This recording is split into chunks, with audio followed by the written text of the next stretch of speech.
You're listening to Family Talk, the radio broadcasting division of the James Dobson Family Institute. I am that James Dobson, and I'm so pleased that you've joined us today.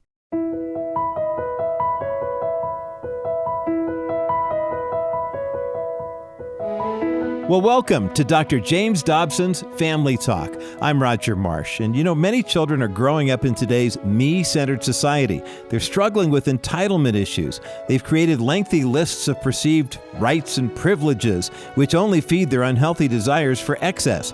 Now, our culture not only fails to discourage this mentality, but oftentimes actively promotes it. So how can we as parents and grandparents teach our children gratitude, responsibility, and moral character? Well, today here on Family Talk, we're revisiting a classic conversation with author Kay Wills Wyma, mother of 5, who took on this challenge in her own home. After discovering the extent of entitlement in her household, Kay embarked on a 12-month experiment to transform her children's attitudes, and her journey led her to writing the book called Cleaning House, a mom's 12-month experiment to rid her home of youth entitlement. Kay's insights have appeared in the New York Times, the Huffington Post, and Thriving Family magazine. As a graduate of Baylor University, having earned her master's in management from Thunderbird School of Global Business, she brings both practical wisdom and professional expertise to this important topic.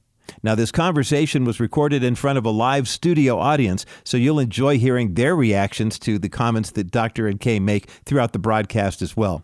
Here now is Dr. James Dobson to introduce our guest, Kay Wills Wyma, on this special edition of Family Talk. We have an author here today that I have been looking forward to having at Family Talk. Her name is Kay Wills Wyma, and she has written a book called Cleaning House, a mom's 12-month experiment to rid her home of youth entitlement. So we see where you're coming from very, very quickly. You've got 5 kids. I do, and apparently I had a home full of entitlement. And they give us their ages. Well, right now, they're 15, 13, 11, almost 12, 10, and 5. Is that 5 kids? Yeah, and you've given them pseudonyms to protect their identities here today. Tell us what those pseudonyms are. Well, I did that for so many reasons. Partly because, a few of them are teenagers, and that's the last thing they want is to be embarrassed by their mother. I wanted when people read it not to be married to my kids, because really it's a lot of personality types. Yeah. And I noticed even with mine, as they grow, they morph into different personalities. And so when I did it, I really hit what the personality type was at that time. So one of the kids' name is Boxster, and he's named that because he believed at 16 that he would be driving a Porsche that somehow he thought we might give him, which was an absolutely incorrect assumption. But he mused aloud that he wanted that thing, and that's all it took. And so I laughingly named him Boxster, that he's always looking for something to fill that deepest desire, and that's to fit in and be accepted. And so he's borderline mortified that he's even in it at all. But I've explained to them over and over and have included them along on the ride because I don't want to do anything to hurt them. So much of this book was stuff that I learned and about me. And I was as honest about me as I was with any conversation that I had with the kids. Mm. And most of the conversations we had are the same conversations that everyone is having in their car. And that's a big reason, too, why to give them pseudonames. And they are different personalities. One of the kids, she steps up and does everything without complaining. I named her Barton, after Clara Barton, who was always there to help. And one of my kids is very quick to point out at any time when I fall outside of the boundaries, like if I'm driving and it's speed limit of 35 and I'm going 37, somehow from the very back of the car, she can see that it's 37 and will inform me. And one day I tried to explain to her it's okay to go 2 miles over the speed limit. I was like, what are you doing? Telling your kid that they can speed? I was like, never mind. It's not okay to go 2 miles over the speed limit. Kay, isn't it incredible the differences in temperament and personality between you kids? You got 5 kids. I do, so I've got everything. I really do. For the first 25 years that I was a psychologist, I had parents ask me the same question over and over again. I got 2 kids that are very, very different. How come I raised them the same? They're not the same kids. They were born different, right? They were different come out at the the moment way of they birth. are. Absolutely. They really do. And what a neat thing to know. From the very minute they're born, you are not in control. Yeah. And do you really want to be? Do we really think that we want to be God and that we know the best thing for them at all times? And at the crux of what's in this book is, I guess, calling out a parent's desire to be in control of everything. And so we go in and manipulate and we finagle and we do everything we think we can so that they would have that, quote, self-esteem or self-worth because of whatever we've done to cherry pick teams for them to be on, to make them think that they have to be on a certain team to be accepted or to make certain grades to be accepted. All these things that we've put as the pinnacle of what parenting is that their self-esteem be good. And yet we go in behind them and take everything away that actually could give them good self-esteem. And that's a lot of confidence and independence that, quite frankly, comes with trying and failing and trying and getting back up. Kay, tell us those other pseudonyms. I don't want to leave that Our last incomplete. little ones. One of them is named Fury. Because he is. He's a very spirited young child. But, on the other end, just like that stallion and those wonderful children's stories, when that horse got on it, there was nothing stopping that horse. And it's the same with this kid. Once we get through that whining, really tough, bad attitude, which thank you for writing books on that, too, of a strong-willed child. Is he one of those? Yes, he is. But, there's tenacity that comes in that. There is. The hard part is parenting a kid like that because you don't want to break them, but they have to learn to live within boundaries because they're happy within the boundaries. And but boy, they like to be doing a lot of stuff. And to watch him step up to the plate on these tasks and do them, and then to see that confidence that's in that kid. Oh, and then there's Jack, who we do call future hoarder of America for obvious reasons. How old is he? He's 5 right now, but he does leave treasures for us everywhere. Yeah. And where we live, people have personal trainers in just about every aspect of a child's life. Any given day, you can go to the park that's a block away from us and see a 5-year-old out there with a soccer coach teaching them how to kick the ball. But you don't see kids out playing soccer because everything's organized based on the team and the sport and what activity you're running to next. So the bottom line of that is that you don't want parents to micromanage. You don't want them to be involved in everything, especially those things that the child can do for himself or herself. I think that's key. Yeah. But society gives you the exact opposite message. Society is telling you, yes, you must be involved in every single aspect. Yeah. And I had great parents, but it's funny to have written some of this, and I'm honest about things that I've learned even from the way that I grew up, that I did walk out of the house not having a clue how to cook. When John and I got married, I honestly had never gone through a grocery store and filled a cart. I knew where the cereal was and the yogurt, and that was about it. And so I stood at the end of an aisle thinking, what in the world do I do? I'd never cooked. Sweet mom had never really taught us how to cook anything besides cookies. And so it was hard. Our first part of marriage, thankfully, someone gave us a waffle iron as a gift, and I made waffles, I'm not joking, at least 3 times a week for several months. It was pathetic. But it's, even growing up a little bit that way, because I think they too wanted to have time for us to be able to do things like study or be interested in sports and that kind of thing. And when mom was at the beginning of her child rearing age, there was a book that was very popular at that time that was written by Dr. Spock, a very well-intentioned pediatrician who did where we sit right now is probably a culmination of what he encouraged parents to do, and that is child-centered parenting for the self-esteem of a kid. And mom said that when she read that book, which was wildly popular when she was having us, she said, I picked it up, I read it, and I thought, something is really wrong with this. this, and she put it back down. But most of her friends didn't. I've had people ask me, well, is this the parents' fault that we're doing this? I think a lot of it is just a society that's been marinating in a very, very skewed philosophy of parenting that's just off. And the water's been warm, and the water's now boiling. And so we read articles about parents being involved in their child's employment efforts, and it sickens you, and you think, how could that be? Well, the reason why it is because they started when they were little bitty, and they started doing all their kids' homework for them because they didn't want their feelings to get hurt if they had a B and their neighbor had an A, and they made sure they were on certain teams or included in certain carpools, and then they filled out every college application because they knew full well that their child would be competing against some other parent or expert having filled out their application. It just goes on, and it would be easy to judge and go, I can't imagine that someone would go into that place of employment.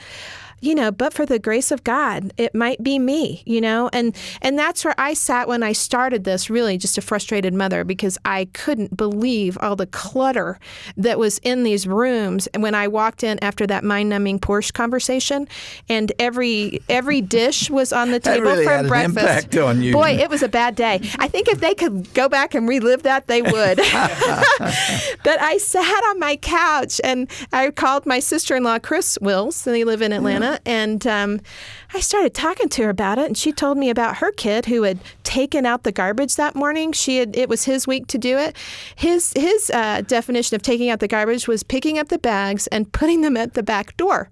That was taking the garbage. The whole week, she didn't take it out to the garbage cans. She just let it pile up, and she watched him that morning crawl over a mountain of garbage to get out the door because they have 7 kids. And I thought, if that's going on with the golden child, who let's just say is just terrific in every way, it's happening everywhere. And I sat on my couch thinking, I am raising my kids to think that they are owed and that they need to be served, and they're looking to the state to do it. This book really is autobiographical for you, isn't it? It is autobiographical, and it really is living it with me in the moment. It's not something I looked back. It's a lot of what happened in the moment. Kay, I got so interested in the topic for your book that I didn't give you much of an introduction, but you have had some really impressive responsibilities in your life. You worked at the White House for a while. I did. And you also worked for Dan and Marilyn Quayle, Yes, the Vice sir. President of the United States. How did you come about that? Probably through a lot of hard work and some great family that had gotten involved. My brother David and my sister were also involved in different things in Washington, and we had a lot of interest in that. For me, I was an advanced person. I traveled all over the country, and with the vice president, you get to travel international. So I did a lot of international travel, and I loved it. It was a hard job, though. It was something that you were in the public eye all the time. Working for Dan Quayle was a delight, but I tell you, people were looking at you all the time to find where he could mess up. So there is a place to open some doors for your kids, Absolutely. Right? That's not always a bad thing. I don't think that's a bad thing at all, and it's something that's gone on for years. And that's a part of relating, the fact that we know that there's communication issue with this generation too, because they have a hard time speaking to individuals, to people versus texting. And so yes, there's a lot about relationships that are great. If we were supposed to be on this earth alone, I think he would have stopped with Adam, and he didn't, because it's a beautiful part of life. And I guess part of this too, I'm not saying just, kick them out the door and good luck with you. It's training. Training is not doing That's it for the key. them. Yeah, and you sit back and you help them and you encourage them and you watch them and teach them. I think the problem is that we've taken training and made it do it for them. And that's where I think our biggest problem is, because we're just emasculating a generation. And I want to be so careful of this not being an indictment on parents, because it is a way that we've lived life, because we've been groomed to do that too. And I think there are personalities that are more procrastinators than others, and I've noticed that in my house. I have the go-to people that do it and the ones that don't. and then enter in just housework. It's mundane. It never stops. I told one the other night, it's your turn to do the dishes. I did the dishes this morning. And you know what? He had done the dishes that morning, but guess what? You do the dishes 4 or 5 times, a week for sure. And all that stuff that is so good to lean into because work is that way. Yeah. The title of the book is Cleaning House, a Mom's 12-Month Experiment. It's loaded with good stuff, Kay. I tell you, I'm impressed with this book, and I hope many of our listeners will get it. You wrote this book as a result of an experiment that your subtitle describes, and it took place in your own home. You saw something that you didn't think was healthy, and you set about changing it. Summarize that for us. What I really saw were my kids looking to me to serve them at every single turn, and it disturbed me. It disturbed me because I felt like they were looking to the state to serve them, and I don't believe in that ideology. And so when I witnessed that, and I would have thought of myself as someone that didn't do that. I never was a mother that hovered at the playground, going from opening to opening so my kids wouldn't fall. I kind of felt like if they were going to fall, they would learn to never do it again. It would hurt. And so it surprised me that I was effectively doing that in my house and that it needed to change. Where you were doing everything for the kids. You bet. I mean, moms and dads do it all the time.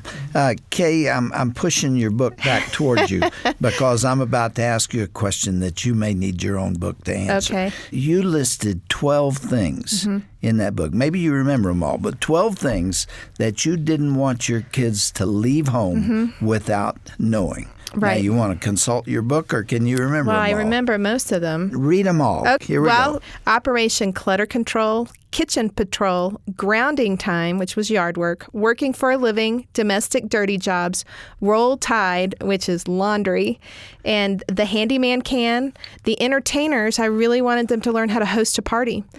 Team Players, which was them finding something and working together. Runner's World, teaching them how to do errands because that's a part of life. It's About Others. We had a whole month of service. And Ladies and Gentlemen, which I wanted them to know a little bit about manners. We started very low. My kids weren't making their beds. And I know I did that when they were little. I'm not quite sure where it stopped, but I'm fairly certain it started along the time where I kept telling myself, it's so much easier just to do it myself. So we had to start there with beds and clutter. Here's an interesting thing that I think we forget. When your kid organizes their own room, they tend to keep it clean. And yet we as mothers go in and color code drawers and have labels on things and go in and clean it all up and then wonder why everything's out on the floor the next day.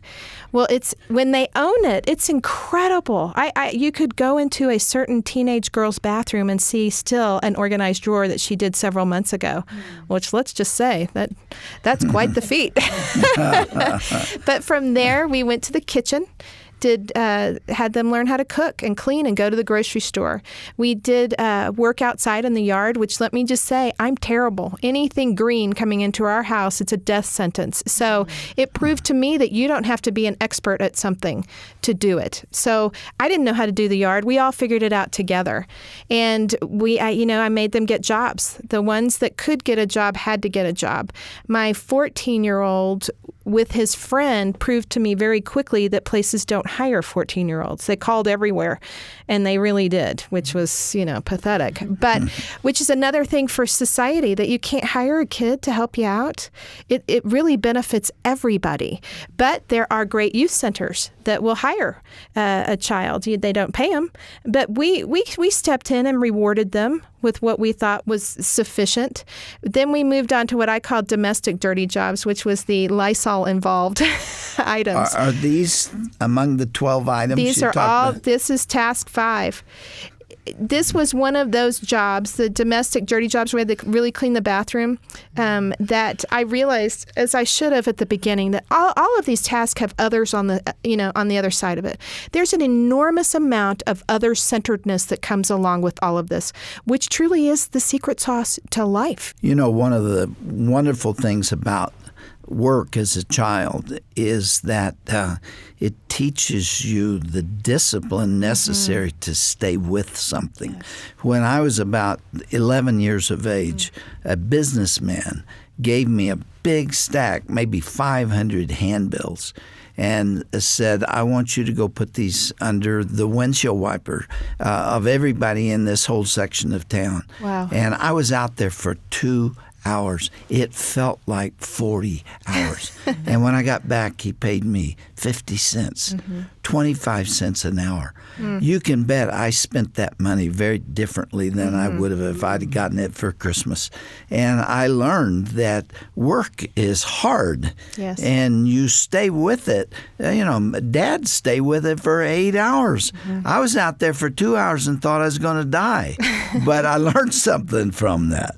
Well, I love that you brought up the worth of the money. When you work for it, it means a lot. And I have watched that with the kids. We did provide financial incentive for them because we needed that. Every family has to do that as they see fit.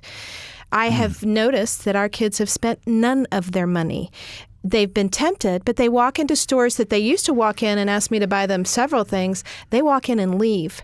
And I've watched a kid actually count out the difference in money if he bought one size versus another. They have to go ask for help to get what they need. And then when they check out, they look at the receipt because they really genuinely care about it because it was their hard-earned money. What great training. I think I was 12 when I got a job mowing the lawn, and I got 35 cents for mowing this yard. And my mother came after I'd done it and looked over the job I'd done and said, go knock on the door and give them their 35 cents back because you did such a terrible job. You're going to learn to do things right. And then you mow the lawn without 35 cents. That's what she did to me. But it'd been a whole lot easier for her to have ignored that. One thing about this chore and just the family, it's such a test tube for society. So you have them being involved and being an integral part, which is a key thing for kids these days. They're looking for everything to fill that void. They go onto these games where they're playing with people they don't even know. And who knows who they are because they're searching for a place to fit and to be anchored. And it's the power of being a part of something and we all have it in our home. We have a place for them to belong, and it's so good. You know that what you have written here and the fact that you did it and you did it for a year is very impressive to me. That's what every parent ought to be doing.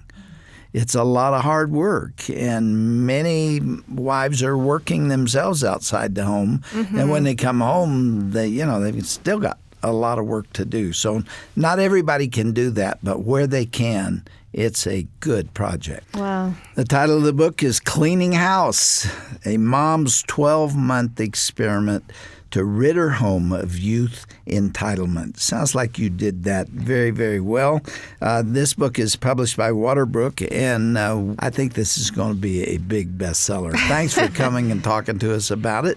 And what are you working on now? You got other projects for your kids? And are they saying, oh, no, Mom's at it again? Isn't that the truth? They're so sweet to put up with me. I just so appreciate you guys. Thank you for all you do for just us as parents. I for one, appreciate what you do. Thank you very much.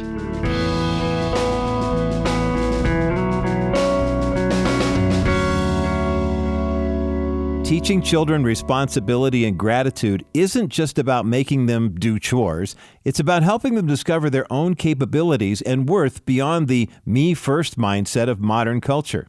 Today here on Family Talk, Kay Wills Wyma has been sharing with us how small changes at home can make a profound difference in shaping our children's character. Kay is the author of the outstanding book called Cleaning House, a mom's 12-month experiment to rid her home of youth entitlement. And we have information about that resource in addition to the complete audio from today's presentation available on our website right now. If you missed any portion of the broadcast or you want to share these insights with other parents, go to drjamesdobson.org/Family Talk. Also, I want to tell you about a wonderful free resource from the Dr. James Dobson Family Institute. We have partnered with the Bible app by YouVersion to bring you inspiring reading plans that fit your busy schedule. There are lots of reading plans for busy parents and for marriages. These brief devotionals offer practical guidance for raising children with strong character and genuine gratitude. Now, to access these free reading plans, all you have to do is go to the Bible app on your phone or tablet and search for Dr. James Dobson. These bite-sized devotionals might be just what you need to bring fresh perspective to your parenting journey, and there are more than 50 of them to choose from. Again, go to the Bible app by YouVersion on your smartphone or your tablet and search for Dr. James Dobson. Believe me, you will be glad you did. If today's program was an encouragement to you in your parenting journey, please consider partnering with us. Your gift of any amount helps us continue sharing biblical truth with families all across the country and literally all over the world. You can make a secure donation at drjamesdobson.org. You can call your donation in over the phone at 877-732-6825. Or if you'd prefer, you can write to us. Our ministry mailing address is Dr. James Dobson's Family Talk, P.O. Box 39,000, Colorado Springs, Colorado, the zip code 80949. I'm Roger Marsh. On behalf of Dr. Dobson and all of us here at JDFI, thanks so much for listening. Join us again next time right here for another edition of Dr. James Dobson's Family Talk, the voice you trust for the family you love.